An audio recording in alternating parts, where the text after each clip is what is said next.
Pierre-Grégoire Margoton, vous êtes membre du jury du premier Deauville Sport Doc Festival. Qu'est-ce qui vous a séduit dans cette fonction? Déjà, c'était la première fois. C'est la première fois qu'on me propose d'être juré dans un festival. Et puis parce que je trouve que le projet est une évidence. Moi, j'ai eu la chance de réaliser quelques documentaires dans ma vie de traitant du sport, et que c'est un exercice que j'ai adoré faire, que je trouve que c'est une niche entre guillemets d'expression dans le sport qui est en train de se développer à vitesse grand V partout dans le monde anglo-saxon, évidemment en Europe, mais aussi on le voit dans ce festival en Afrique, en Asie. Voilà, raconter des histoires de sport. Moi, je trouve que dans ma vie, ça a toujours été le documentaire, l'autre pilier de mon édifice avec le commentaire. Le commentaire, c'est l'émotion, c'est le direct. On n'a pas le temps on n'est pas dans la construction, dans l'analyse, alors que le documentaire, ça permet de se poser un peu, d'imaginer une histoire, de mettre en valeur des personnages. Voilà. Ce que j'aime bien dans les deux exercices, c'est qu'on s'efface derrière le sport. Et c'est ce que j'aime bien dans le commentaire et dans le documentaire. D'accord. Alors sur la totalité des films en compétition, certains ont-ils déjà retenu votre attention? Évidemment. Moi, je ne faisais pas partie du comité éditorial, mais à l'arrivée, il y a presque une petite quarantaine de films de différents formats, que ce soit pour le web jusqu'à des vrais films de 100, 110, 120 minutes, des longs documentaires. Forcément, déjà, il y a eu un premier écrémage qui a été fait par le comité éditorial, et ce qui arrive là au festival est vraiment de très bonne qualité, et j'en avais vu quelques-uns déjà, parce que ça aussi, ça va progresser avec le temps. Je pense que ce festival de Deauville, dans 10 ans, il existera encore, et dans 10 ans, il y aura, comme dans des grands festivals de cinéma, des films qui sont présentés là en avant-première, des nouveautés qu'on n'aura jamais vues diffusées, etc., etc. Là, c'est la première édition, donc certains, je les avais vus. Et oui, il y a des documentaires de grande qualité, ouais, et tellement différents, et tellement ou compliqués ou simples, dont le message, en tout cas pour tous, est universel. Et oui, c'est difficile. Moi, je suis en train, là, on est avec le jury, là, en train de se réunir. Ça va être très très compliqué de trancher. Oui. La réflexion que vous faites aujourd'hui sera la même qu'aura lieu demain pour la remise des prix, ou vous pensez qu'elle va changer entre-temps? Ah, mais ça change parce qu'on a des discussions, ça change parce que on est toujours encore jusqu'à ce soir en train de voir les derniers films, qu'on peut aussi les revoir ici. Moi, je les avais vus en amont, mais les voir aussi au festival sur un écran un peu plus grand, donc ça change aussi la perspective qu'on peut avoir du film. Donc oui, ça peut changer. Je ne sais pas qui va être le Grand Prix, par exemple. On ne le sait pas tous. Il y a vraiment plusieurs possibilités, et j'ai hâte de me retrouver aux discussions ce soir, cet après-midi, pour qu'on avance ensemble. D'accord. Alors ce qui prime pour vous, c'est l'histoire racontée, l'émotion ressentie ou la symbiose des deux? Alors, évidemment que c'est la symbiose des deux. Ce qui est très compliqué, parce que quand on arrive à allier les deux, quand on arrive à faire naître de l'émotion d'une histoire qu'on raconte si bien qu'elle fait naître l'émotion, là on a atteint quelque chose. Mais c'est vrai qu'un documentaire, ou un film, ou n'importe quelle œuvre artistique dans laquelle il n'y a pas d'émotion, et quand on parle de sport, si on ne parle pas d'émotion, je ne sais pas de quoi on parle, sans aucune émotion devant un film, ça me paraît difficile déjà, quand j'ai pas d'émotion, au bout d'un quart d'heure, 20-25 minutes, je peux zapper. L'avantage dans cette sélection ici à Deauville, c'est que je regardais encore un film d'1h du matin hier, je pleurais dans mon lit comme un con. Voilà, donc l'émotion, elle est là. Elle est là. Pour faire un parallèle avec votre autre métier de commentateur sportif, est-ce que vous ressentez parfois les mêmes émotions en regardant un documentaire? Absolument. Mais je ressens les mêmes émotions quand j'accompagne mes filles voir un Walt Disney, et qu'à la fin, le héros est sauvé par sa maman et retrouve sa famille. Moi, je pleure tout le temps dans les Walt Disney. Donc c'est pareil. Et on pleure au moment où c'est ça qui est très fort, où on s'y attend le moins, où c'est pas prévu, où il y a quelque chose qui fait que, tac, tout d'un coup, ça déclenche une réponse chez vous qui va être différente d'une personne à l'autre. Alors certaines fois, l'émotion, elle est universelle et c'est là que c'est très fort.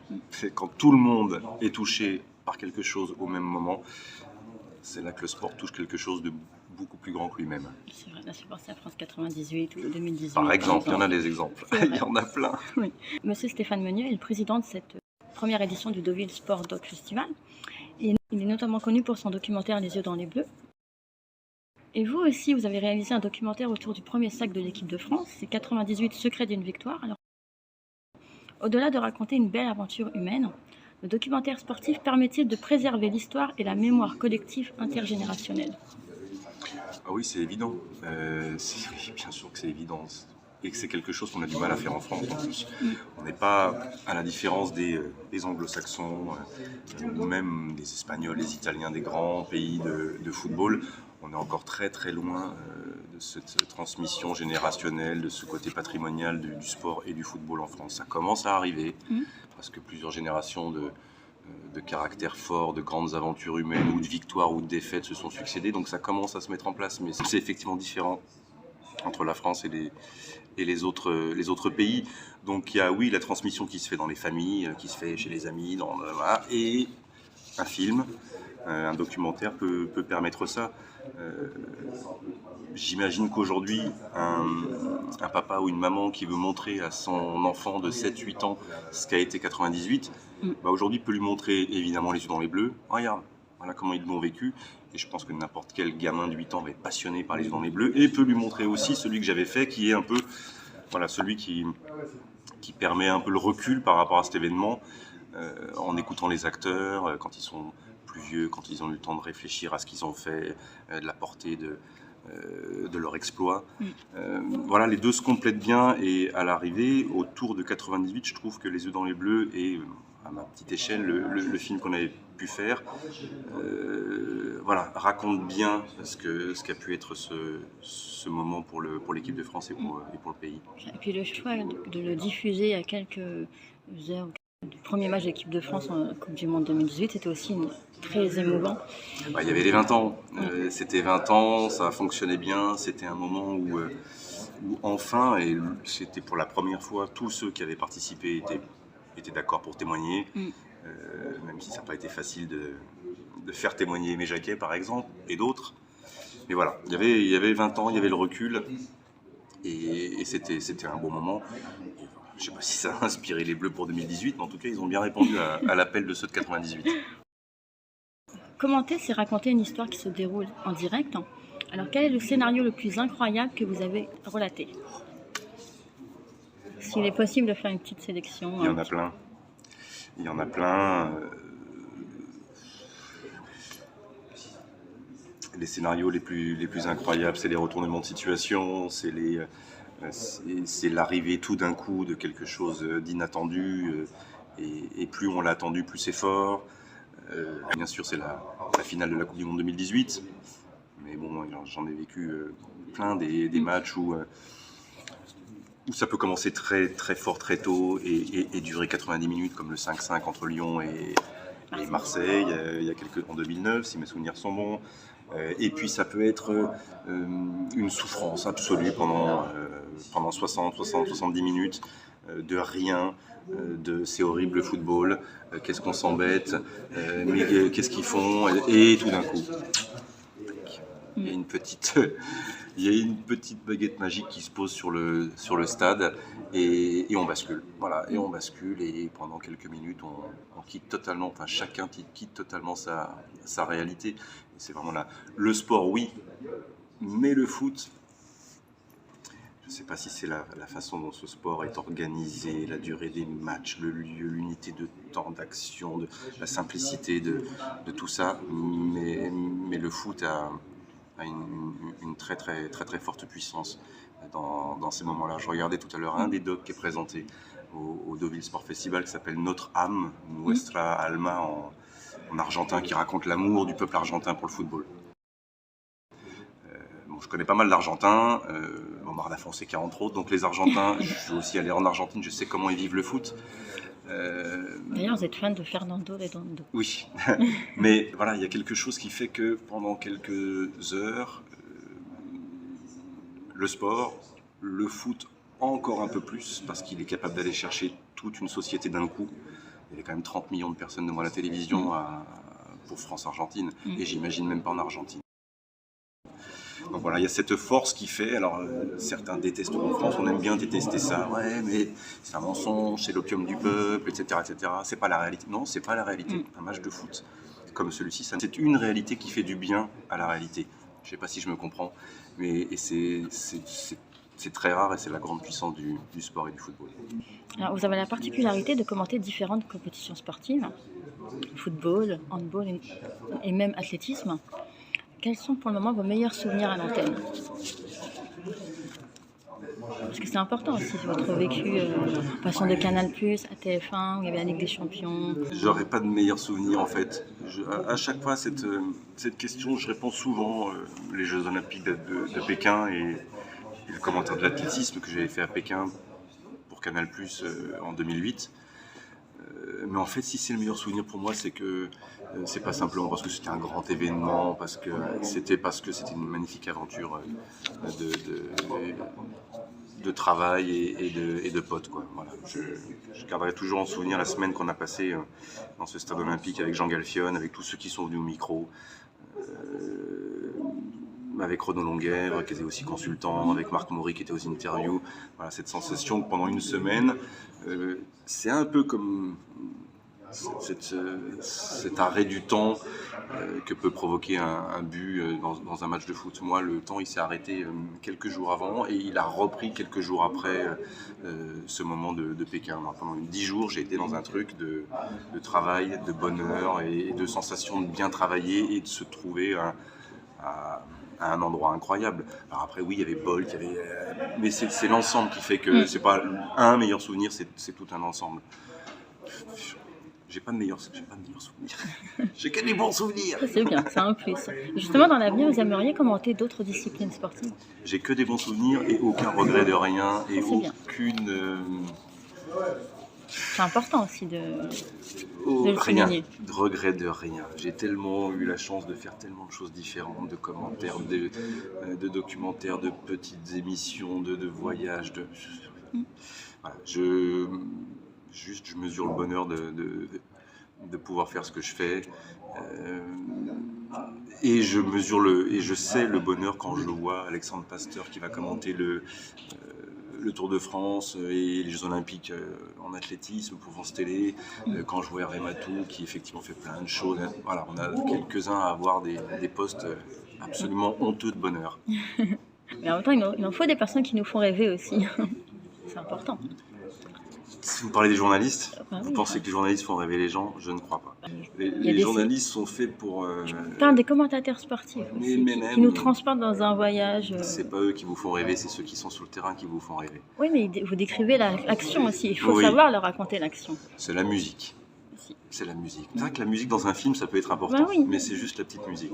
Justement, l'univers des commentateurs sportifs n'est pas si vaste que ça en France. Alors, est-ce que vous avez des commentateurs qui vous ont influencé dans votre carrière? Et aujourd'hui, quels sont les confrères que vous appréciez à ce poste-là? Il n'est pas si vaste que ça et en même temps, il l'est de plus en plus. Il était tout petit, moi, quand je suis arrivé dans ce métier en 92. Il y avait 2 commentateurs à TF1 et au service public, et il y en avait 3 à Canal.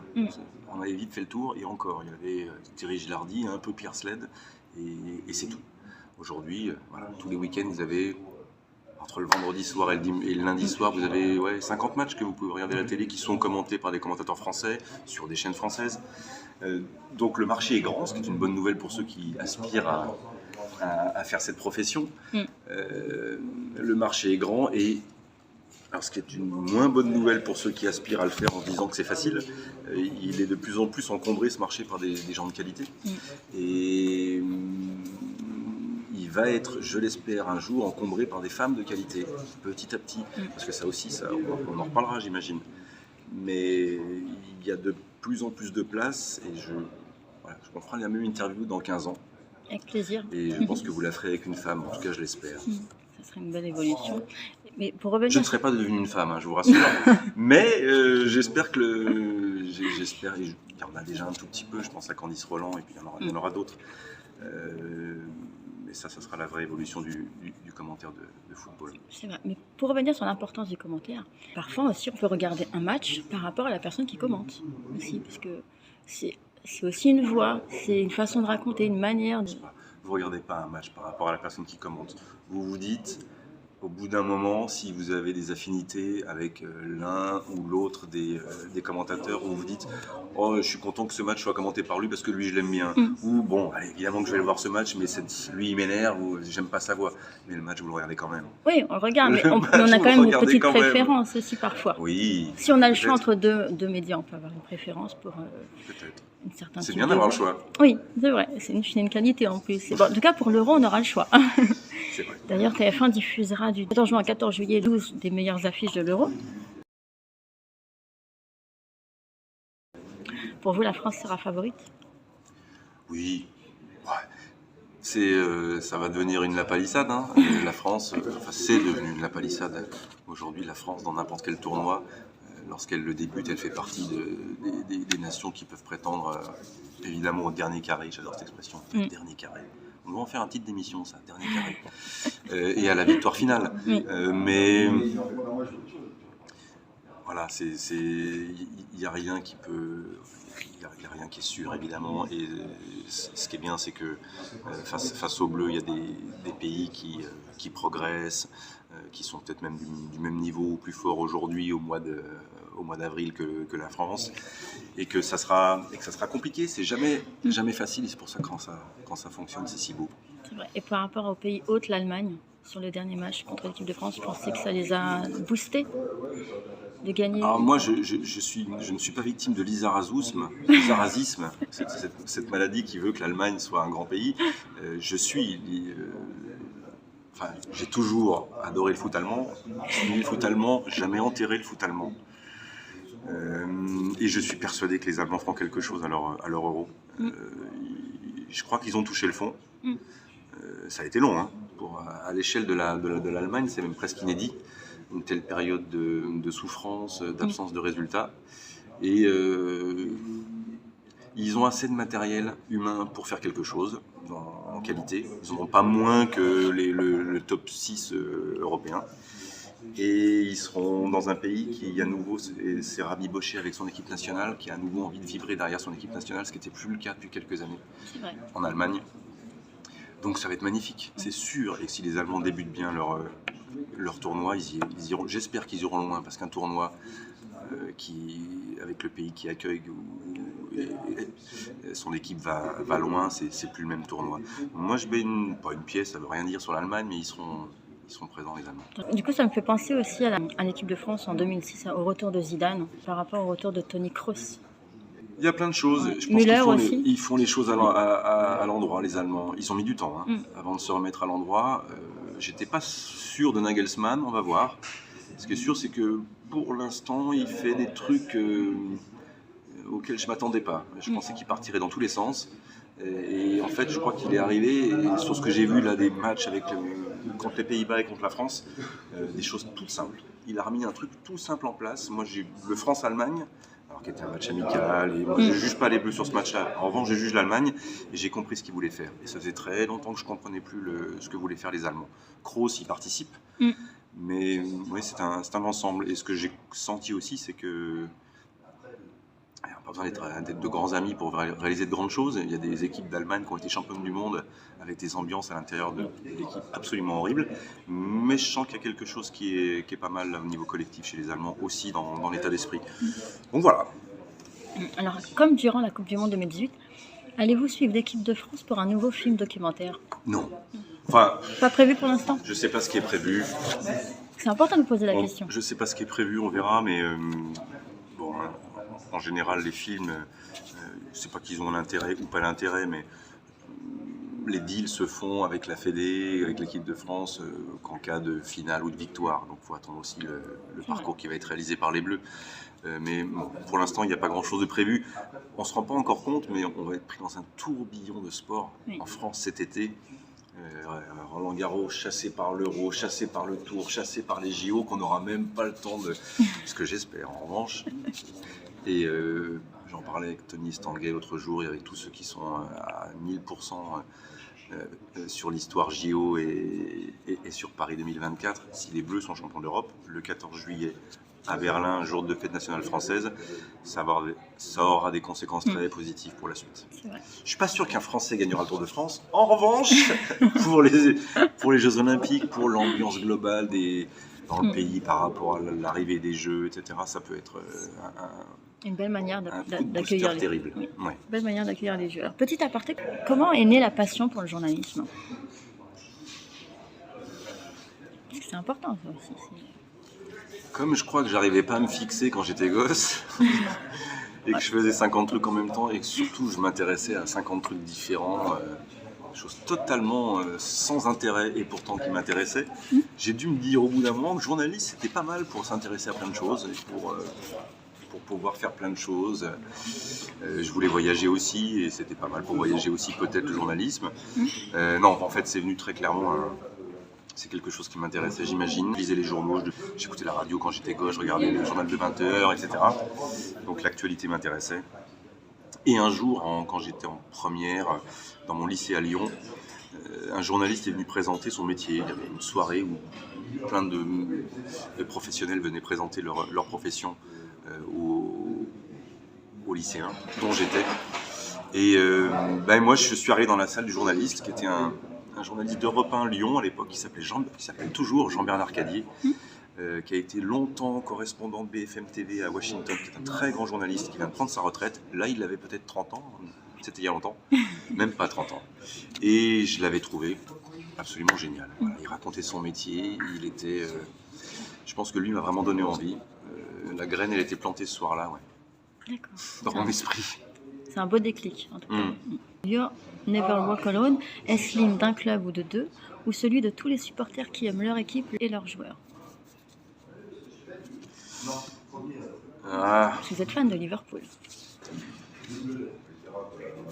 You Never Walk Alone, c'est quand même l'hymne d'un club, d'un seul club, parce que oui, au Celtic, on chante You Never Walk Alone, oui, à Dortmund, on chante You Never Walk Alone, etc. Enfin, pas etc. C'est déjà deux très grandes institutions dans de grands pays de foot dont les supporters chantent la chanson.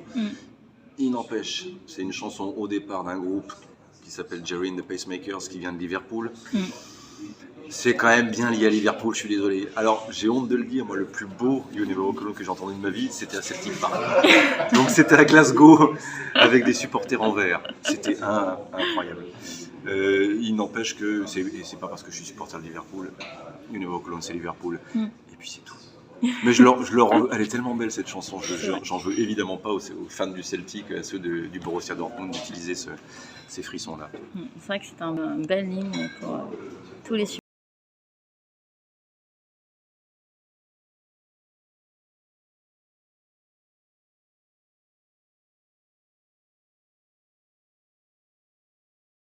Psychologie personnelle du football, quels sont les 3 plus beaux matchs que vous avez vus, les 3 plus beaux buts dont vous vous rappelez, et quels sont vos 3 meilleurs joueurs de football? Waouh! Parce qu'avec tous les matchs que vous avez vus, commentés... Il n'y aura évidemment aucun classement, c'est une chose à laquelle j'ai jamais pensé, donc pas de classement de ma part, ça va être juste des souvenirs de matchs, là tout d'un coup... J'arrive pas. La finale de la Coupe du Monde 2020, c'était quand? 2022. Et pourtant c'est une défaite. France-Argentine. Ouais, France-Argentine c'était bien. C'était bien surtout parce que c'était un super match, et ce qui m'arrive hyper rarement, genre une fois tous les 3 ans, on était sorti du match avec Vicente Lizarazu en se disant on a été à la hauteur du match. Je me dis jamais ça, vraiment. D'accord. Mais je m'étais dit, ce jour-là, on était tellement heureux de la qualification, on s'était dit, ah ouais, c'était bien, on était bien dans le truc, on était réveillés, on était dans le rythme, on n'a pas pourri le match, on a été à peu près à la hauteur de l'événement, on était super, super heureux. Donc ça aussi, c'est au-delà du match en lui-même, ça reste un très bon souvenir d'impression, de plénitude comme ça. Je sais pas. Alors, ce qui est sûr, c'est que c'est pas le premier. Le premier, je m'en souviendrai toute ma vie. C'était en 92. C'était Sampdoria. Non, c'était Inter Sampdoria à San Siro. J'étais allé commenter ces premiers matchs que Canal me laisse commenter tout seul. D'accord. Pour l'équipe du dimanche. 0-0, rien. Pendant 90 minutes. Un penalty sur le poteau. C'est tout. Voilà, mon premier match de foot, c'était un 0-0 dans le brouillard à Milan. Il faisait 5 degrés, c'était au mois de novembre. Et heureusement que je ne me suis pas dit, c'est ça de commenter du foot, c'est horrible. Heureusement que j'ai continué. Mais je crois que j'ai été vite rattrapé par le plaisir. Je crois que 2 semaines après, j'étais à Manchester pour aussi commenter mon deuxième match. Ça devait être un Manchester-Tottenham et ça avait dû faire 4-1 ou 4-0 pour Manchester. Et là, je me suis dit, c'est aussi ça le football, c'est bien. Voilà.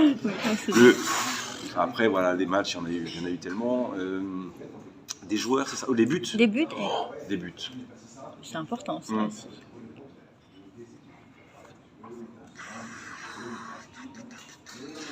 Celui de Gourcuff. Contre le Paris Saint-Germain, clairement. Celui de Bergkamp contre l'Argentine en 98 à Marseille, en quart de finale, je crois. C'est un but pas possible. Arrêter une frappe d'Hazard à Marseille de 35 mètres tout d'un coup, la frappe de Payet contre la Roumanie à l'Euro, je sais pas, Il y en a beaucoup. Oui. Il y en a beaucoup. Et sur vos 3 meilleurs joueurs, si c'est possible d'en avoir 3? Ce sera très subjectif parce que c'est lié à des souvenirs et c'est souvent des joueurs. Mes 3 meilleurs joueurs, c'est jamais des joueurs d'aujourd'hui. C'est même rarement des joueurs que j'ai commentés. Ça reste meilleur, c'est des choses qu'on se dit quand on est gosse, quand on n'a pas trop vu, quand on est dans le rêve. Oh, mais oui, Messi, il est meilleur que Ronaldo. Mais en fait, on n'a jamais vu jouer Messi, mais on se dit que. Donc, quand je réfléchis comme un gamin, et je réfléchis souvent comme un gamin par rapport au talent, voilà, j'aimais bien. J'ai toujours bien aimé Redondo, j'ai toujours bien aimé Johan Cruyff, Kevin Keegan quand j'étais gosse, Zinedine Zidane. C'est une belle liste. Javier Pastore, il y en a plein. D'eux qui ont réussi, qui n'ont pas réussi, qui ont été champions du monde, qui n'ont pas été. Voilà. C'est une belle liste, tout ça. Justement, un mot sur votre binôme avec le Big Sainté Lizarazu. Et qu'est-ce que vous voulez, qu'est-ce que je peux vous dire? Il y a une belle complicité, déjà. Et un beau respect mutuel. Ouais, au-delà du respect, le respect, c'était dès le départ, je pense, parce que moi, le connaissant un peu et l'ayant commenté, ayant un peu vécu avec lui à l'époque à Canal, on avait fait les Jeux Olympiques ensemble, un peu à Pékin, donc on se connaissait. Donc je respectais le joueur, la façon dont il a mené sa carrière. Lui, je pense, respectait le professionnel. Maintenant, c'est plus du respect, c'est de l'amitié. Donc, moi, j'espère que ça va continuer longtemps. Surtout, j'espère qu'on va continuer à commenter longtemps. J'espère qu'on va aussi avec la durée, ne pas tomber dans... Si c'est peut-être déjà le cas, hein, je ne sais pas, mais pas tomber dans la facilité, dans les habitudes, qu'on arrivera à se remettre en question, toujours, qu'on arrivera à progresser, qu'on se posera toujours des questions sur notre travail à tous les deux, sur ce qu'on peut faire mieux, etc. Voilà, ça fait bientôt 8 ans. Qu'on est ensemble et voilà, j'espère que ça durera. Ça devrait durer. Oui, pourvu que ça dure. Alors, un mot sur la culture sportive en France, qui est un peu la dernière roue du carrosse. Alors, selon vous, que faut-il faire ou que faut-il mettre en place pour qu'elle soit en haut de l'affiche? Parce que bien souvent, on se rend compte que la faveur populaire prend quand les équipes de France sont en demi-finale. Elle sera pas en haut de l'affiche. En France, pour l'instant, ce qui n'était même pas encore le cas il y a 30 ans, donc il y a déjà un progrès. En France, on fonctionne comme ça. On se transporte comme ça. On a des grands pics de prise de conscience collective de « Ah oui, quand même, c'est important. Ah oui, quand même, c'est positif. Ah oui, quand même, ça véhicule des valeurs qui sont peut-être pas mal. » Et puis, ah oui, quand même, ça fait du bien aux gens. Ça apporte de la culture à nos gamins. Ça leur fait comprendre qu'il existe un club en Afghanistan, en Ouzbékistan, ils apprennent la géographie, ils apprennent l'histoire grâce au sport. Donc petit à petit, des choses qui mettent en place, mais on est encore dans dans des sinusoïdales comme ça, où tout d'un coup on découvre que le sport est important, la France est championne d'Europe, championne du monde, ah les filles gagnent au handball, génial le handball, et hop, on n'arrive pas à maintenir un minimum de cette relation collective avec le sport. Ça va venir, il faut du temps, il faut des générations. Nous, il va nous falloir du temps en France. On part de plus loin que les autres. Et même dans la valeur du sport et dans la place du sport, au-delà du spectacle et des jeux et du cirque, dans la valeur, éducationnelle du sport, dans sa place à l'école, dans le rôle et l'équilibre qu'il devrait avoir avec ce qui se passe là-haut, dans l'importance que le corps a pour la tête. Je reviens sur le Sport Doc Festival. Il y a un ou deux docs qui sont géniaux pour ça, qui font prendre conscience de l'importance du sport dans la vie de tous les jours des gens et des sportifs et de ceux qui les accompagnent. Voilà, on a une grande année, ça va faire progresser l'affaire, j'espère que les jeux se passeront bien, qu'ils vont donner un tout petit peu de fierté, parce que j'espère qu'on sera fiers d'avoir bien organisé tout ça, d'avoir pris conscience que le monde était content de venir à Paris, que les athlètes ont été bien accueillis, que la compétition s'est passée dans de bonnes conditions, qu'il y a eu des souvenirs, des histoires pour la vie et pour des générations liées à ces Jeux Olympiques. Voilà, il faudra du temps et que nos élites, elles aussi, elles y viennent petit à petit, comprennent que le sport, c'est pas simplement une fois de temps en temps pour son image. C'est vrai, c'est important. Alors justement, vous parlez du festival de Deauville, où nous voyons beaucoup de jeunes venir sur les séances et les présentations. Alors justement, quel conseil donneriez-vous aux futures générations qui désirent suivre vos pas? Il y en a de plus en plus, moi j'en vois de plus en plus des gamins. Je vois beaucoup de gamins qui viennent me voir et qui me disent j'adorerais faire votre métier. Je peux vous dire, commentateur de sport, moi quand j'étais gamin, c'était pas tout de suite le métier rêvé de ma génération. On n'y pensait même pas. Enfin, C'était pas très à la mode, c'est vrai. Non. Il y avait un petit côté péjoratif. Il faut croire que ça l'est toujours un peu, je pense, quand on parle des élites. Bon, bref, passons là-dessus. C'est vrai. Mais aujourd'hui, je vois des gamins qui rêvent de faire ce métier. Et dans ma question, elle englobe aussi le journalisme, parce que vous êtes aussi journaliste, présentateur d'émissions, donc c'est vraiment la globalité. Ben, je vais rebondir sur ce que vous dites justement, la globalité. C'est-à-dire que le seul conseil que je peux leur donner, c'est dès le départ de ne pas fonctionner comme ça, mais de fonctionner comme ça. Voilà. Ce que j'appelle fonctionner comme ça, c'est se dire, moi demain, dans 10 ans, je veux être commentateur de l'équipe de France de football sur TF1. Courage. Alors que moi, dans 10 ans, je ne sais pas où je serai, mais tout m'intéresse. Tous les exercices du journalisme potentiellement peuvent m'intéresser. Si je commente, ce sera génial, mais j'aimerais bien peut-être rester dans le sport. Et pour ça, j'apprends l'anglais, j'apprends la géo, je continue à bosser en histoire, les maths aussi, ça peut peut-être servir. Bon bref, je m'intéresse à tout. C'est le seul conseil que je peux donner, parce que la vie décidera pour vous à un moment donné, et décidera souvent quelque chose que vous n'avez pas prévu. Vous imaginez que vous serez là, et puis en fait vous vous retrouvez là, et vous êtes finalement très heureux d'être là, mais vous ne l'avez pas prévu. Et c'est plus facile d'être flexible, de s'adapter quand on a un peu ouvert ses chakras au départ, au lieu d'être commentateur des Bleus sur TF1 comme ambition de vie. C'est l'assurance à 99% malheureusement de ne pas y arriver. Parce qu'il y a un élu ou une élue sur je ne sais pas combien. Et voilà, il faut s'ouvrir. Voilà. Élargir les horizons. Le grand classique, soyez curieux, soyez machin. Ça paraît évident. Pour être journaliste, soyez ouvert, pensez plus aux autres qu'à vous-même. C'est les conseils qu'on peut donner aussi. Mais au vu de votre réponse, c'est pas si évident que ça. Non, et puis moi je raconte souvent quand je vais dans des écoles de journalisme, quand je rencontre des gamins, mon parcours, c'est tout simple. Moi, à 20 ans, je sors d'une année à Liverpool, je me retrouve dans une école de journalisme. Alors déjà, c'est pas obligatoire de faire une école de journalisme, on peut s'en sortir sans faire d'école de journalisme. C'est peut-être mieux parce que ça apprend 2-3 bases, mais c'est pas la seule voie pour arriver à ce métier-là. Moi, je voulais faire journaliste d'agence. Pourquoi? Je ne voulais pas faire de télévision, jamais de ma vie, ça m'intéresse, parce que j'étais très timide, que mon but dans la vie c'était de ne pas être une star, je m'en foutais de montrer ma tête à la télé, au contraire, je voulais quelque chose où on était caché dans mon coin, on n'avait même pas signé une dépêche d'agence. Voilà, ça me plaisait, ou de la radio, et ben je me suis retrouvé en télé. La vie a fait que c'était même pas un choix. Canal+ voulait 2 stagiaires de mon école. À partir du mois de juin, c'était de la télé, c'était le service des sports. Je voulais pas forcément être journaliste de sport. J'adorais le sport, et ça s'est fait comme ça. Et voilà, il faut être flexible. Il faut être flexible et savoir que la vie vous propose des choses. Et plus vous avez été large dans votre éventail de connaissances et de curiosité, plus vous pourrez vous adapter aux choix que la vie vous proposera.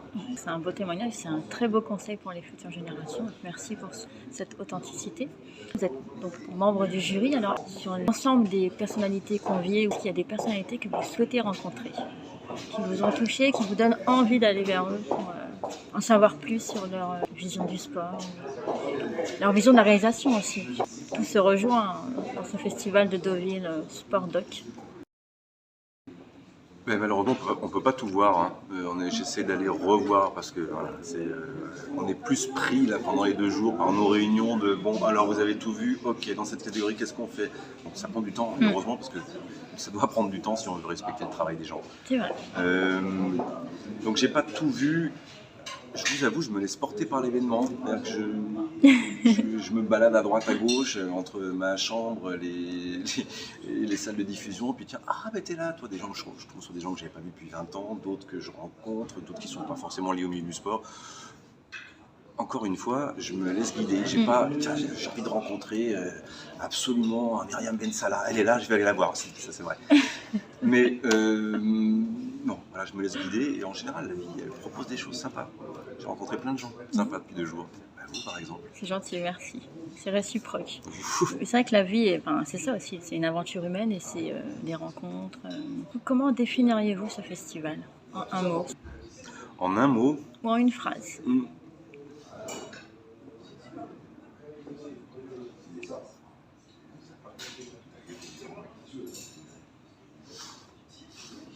Un besoin qui deviendra une évidence. C'est la première. J'aimerais bien qu'on se donne rendez-vous dans 10 ans, vous verrez. Alors, ce ne sera pas le festival de Cannes, mais ça sera un festival établi. Peut-être Il n'y a pas besoin d'être le festival de Cannes pour exister. Ouais, et puis comme il y avait un besoin, je pense qu'il y aura une offre de plus en plus importante. Et ça va devenir un festival international, ça va devenir un festival où on va, comme dès cette première édition, avoir des tables rondes, discuter autour de toutes les thématiques et les problématiques du sport, de la société. Ça va devenir aussi, je pense, un marché un peu du documentaire. Dans 10 ans, ça va être un grand truc. Et je serais très heureux de me dire que j'étais là à la première. Oui, c'est vrai. Et du coup, on vous retrouvera peut-être un jour comme président du jury ou membre du comité. Non. En revanche, je continuerai toute ma vie à regarder les documentaires, à essayer d'en imaginer aussi, parce que c'est... Justement, dans l'avenir, d'autres documentaires qui seront réalisés par vous paraîtront, pas forcément dans le sport. J'espère. Parce qu'on sent que vous êtes animé par ça aussi. C'est encore c'est souvent des choses qui me sont tombées dessus, mais presque. J'ai pas là aujourd'hui 8 projets à présenter en me disant tiens, j'ai 50 histoires à raconter, je vais faire ça. Je sais pas. J'en avais un cette année qui s'est pas fait, pour plein de raisons, parce que c'est compliqué d'avoir les acteurs, c'est compliqué aujourd'hui.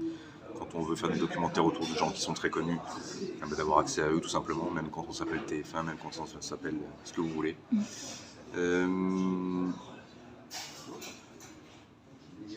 Voilà, puis j'espère aussi que dans le groupe TF1, il y aura de la place pour ça de plus en plus. C'est difficile le documentaire parce que les gens ne s'en rendent pas compte, ça coûte cher. C'est quelque chose qui coûte cher pour que ce soit bien fait. On pense qu'on peut faire un documentaire en prenant un iPhone, en allant filmer quelqu'un, et non, c'est quelque chose dans l'économie de la télévision aujourd'hui qui coûte cher. Donc les chaînes sont un peu frileuses, qui coûtent cher et qui n'a pas forcément tout de suite évidemment un énorme public, sauf si vous faites un documentaire exclusif sur Kylian Mbappé, diffusé à 21h sur TF1, là oui, vous aurez 5 millions de personnes. Et c'est le seul cas. Donc, au-delà des plateformes, au-delà du digital, sur lequel je pense de plus en plus de formats vont pouvoir s'intégrer, ça serait bien que les anciennes télés, ce qu'on appelle linéaires, continuent à imaginer que le documentaire autour du sport peut raconter une histoire et trouver une audience. C'est important d'avoir votre regard dessus, parce que vous êtes aussi un réalisateur de documentaires. Je suis pas objectif sur le documentaire. Moi, je serais directeur des programmes d'une chaîne. On viendrait me voir, tiens, j'ai une idée de documentaire, machin. Je crois que j'aurais tendance à dire oui un peu trop rapidement. Non, en fait, vous êtes un passionné. C'est ça qu'il faut aussi. Oui. Il faut des gens créatifs et des passionnés pour faire tourner aussi un média, et puis aussi pour valoriser la culture. La culture se transmet aussi dans les reportages que nous regardons, les émissions que nous écoutons, et c'est ça qui est important aussi pour la transmission pour les jeunes. Tout ça, c'est des histoires. Ouais. Tout ça, ce sont des histoires. Il y a plusieurs façons de les vivre ou de les raconter. Et moi, j'ai la chance énorme de pouvoir les raconter régulièrement sur ces deux plans différents. Le plan du direct. Là, l'histoire, elle est sous vos yeux. Il faut... Comment on se comporte par rapport à ce qu'il y a sous nos yeux pour la mettre en valeur, pour pas... la phagocyté, pour rester à sa place, etc. Mais c'est pareil dans le documentaire. Cet équilibre entre éventuellement le réalisateur qui veut donner un point de vue, mais qui veut laisser s'exprimer ceux qui filment. Il y a tout cet équilibre qui est très compliqué à trouver et que j'aime beaucoup dans ces deux exercices qui sont finalement assez complémentaires. On a l'impression d'un grand écart, documentaire, commentaire en direct, mais je crois que c'est assez complémentaire. En tout cas, vous êtes dans votre élément sur les deux terrains, si je puis dire. J'ai pas besoin d'une troisième jambe. J'ai mes deux jambes. C'est déjà très J'ai pas bien. besoin de montrer ma tête, tout va bien. C'est déjà très bien. C'est même une richesse. Même si vous prenez ma tête, là. La tête du matin, une bonne tête de gagnant. Oui. Enfin, pour conclure l'interview, que pouvons-nous vous souhaiter pour l'avenir ? Qu'est-ce qu'on peut me souhaiter ? On peut me souhaiter la santé pour mes enfants, pour ma famille, et en dernier ressort, très, très égoïstement, pour moi-même. Parce que comme j'ai plein d'enfants tout jeunes, il faut que je vive longtemps. Oui. Voilà. Je C'est vous tout le ce qu'on souhaite. peut me souhaiter. C'est très égoïste. Je vous le souhaite, parce que c'est important d'être en bonne santé. Et ça nous permet aussi après de vous entendre plus souvent sur les ondes de TF1. Et on peut souhaiter longue vie à ce festival. Aussi. Mais j'ai aucun doute là-dessus. Je suis sûr qu'il vivra très bien. En tout cas, je vous remercie beaucoup, M. Bargoton, Merci, pour cette Léa. très belle interview. Merci beaucoup.